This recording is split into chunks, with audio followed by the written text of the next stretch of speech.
I'm going to attempt the impossible today. I'm going to try and have an honest and productive conversation with you guys about universal basic income and the AI revolution. According to polls, over 80% of Gen Z and millennials are in favor of a universal basic income. These results were a bit strange to me because most of you guys who watch my videos are Gen Z or millennials, and let's just say you guys are way more polarized on the issue of UBI. For those of you who follow me, you'll know that I'm a huge proponent of UBI, but I'm also open and willing to consider the arguments against it.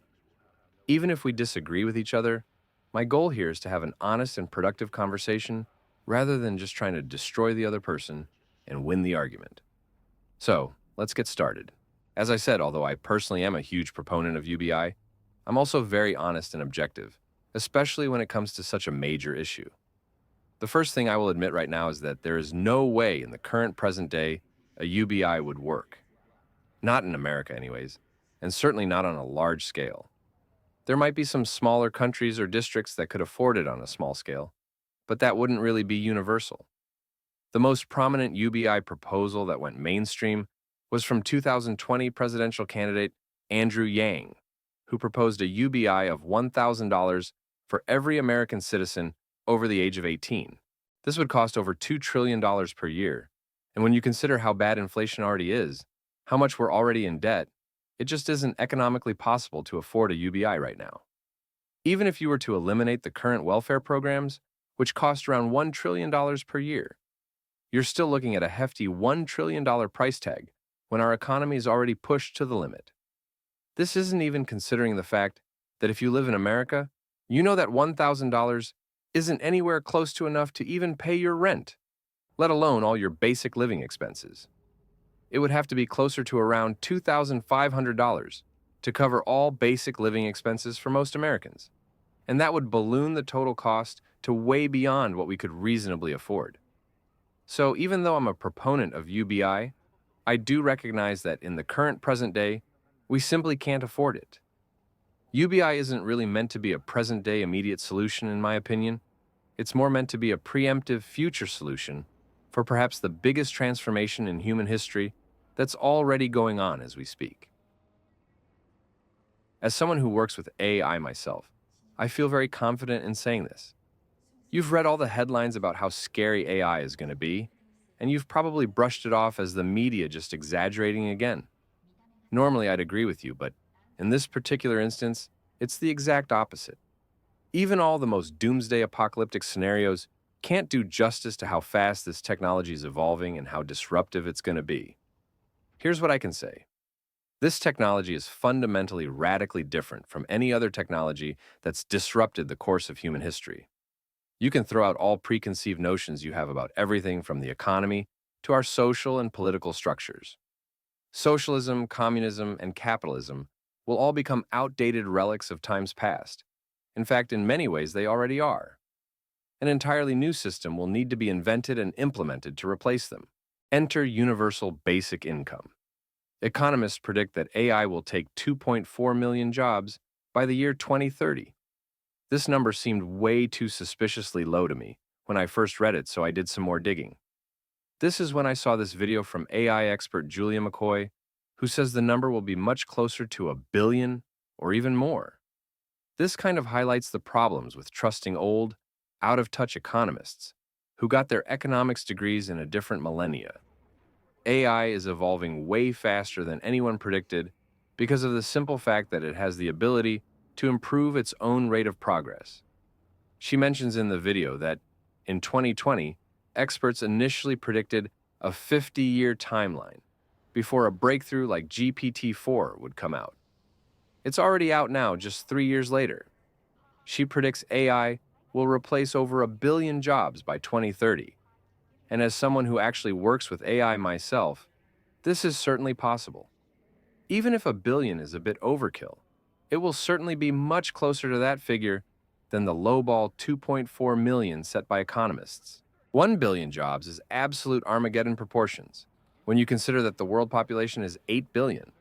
And out of those 8 billion, how many people actually even have jobs right now as we speak? 3 billion maybe at most? Considering a lot of the population is either too young or too old to work. And even many of those in their prime working years can't find work in this god-awful economy. When you consider all these factors, AI will replace close to half of all jobs. At that point, it will simply be mathematically impossible for everyone to have a job, even if they wanted to. Some have thrown around the idea that AI will replace jobs, but it will also create jobs.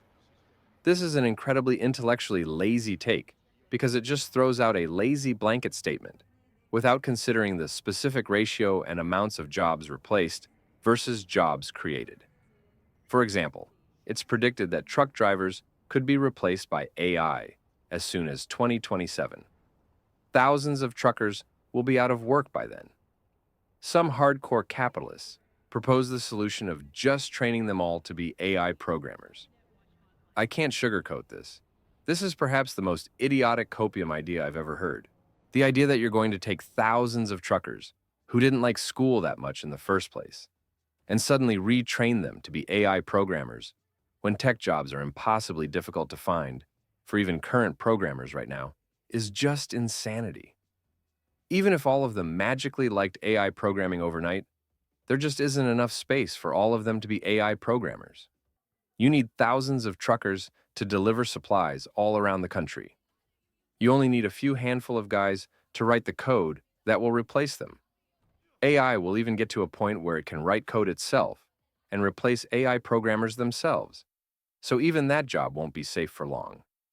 Sure, it might create jobs, but it'll replace thousands of jobs for everyone it creates. So the question then becomes, what do we do with everyone who loses their job? If not UBI, then what is the solution?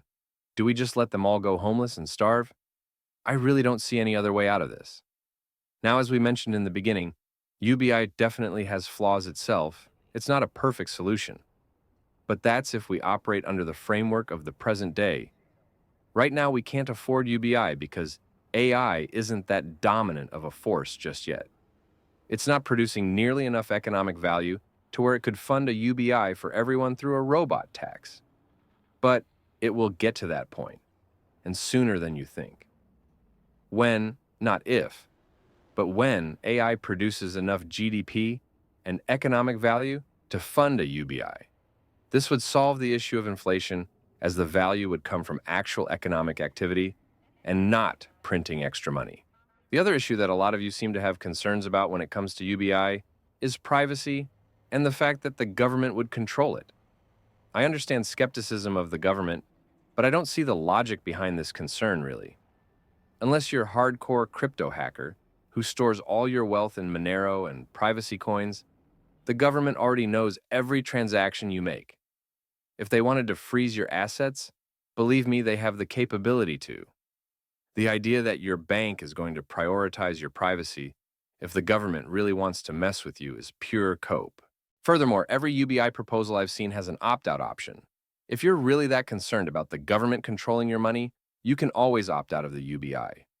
Again, though, this is cope, as it's not, as if the government can't call your bank and seize your assets anytime they want anyways. But beyond all this, if privacy is that big of a concern, one way we could mitigate this issue is by having the UBI distributed in a decentralized manner with blockchain technology. This makes it so that no matter what, you are guaranteed to receive the money, and there's nothing the government can do about it. The bottom line, in my opinion, is this. Yes, a UBI wouldn't work today. There's no way we could afford it. But a big reason we got into this mess in the first place is because our leaders are a bunch of old heads stuck in the past with their outdated viewpoints.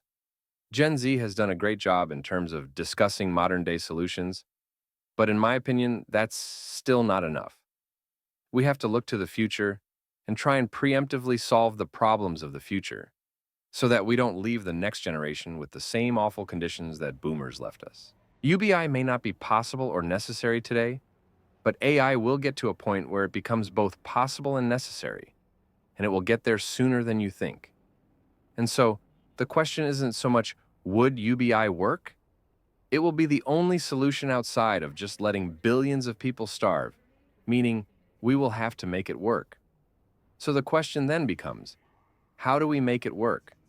How do we iron out all of its current flaws so that when AI enters God mode sooner than you think, we're prepared to keep billions of people from starving to death. If the issue is privacy, it can be solved by distributing it in a decentralized manner via blockchain technology. If the issue is inflation, perhaps we give every citizen a piece of land instead, and a smaller dividend instead of a bigger lump sum. Or we implement a robot tax.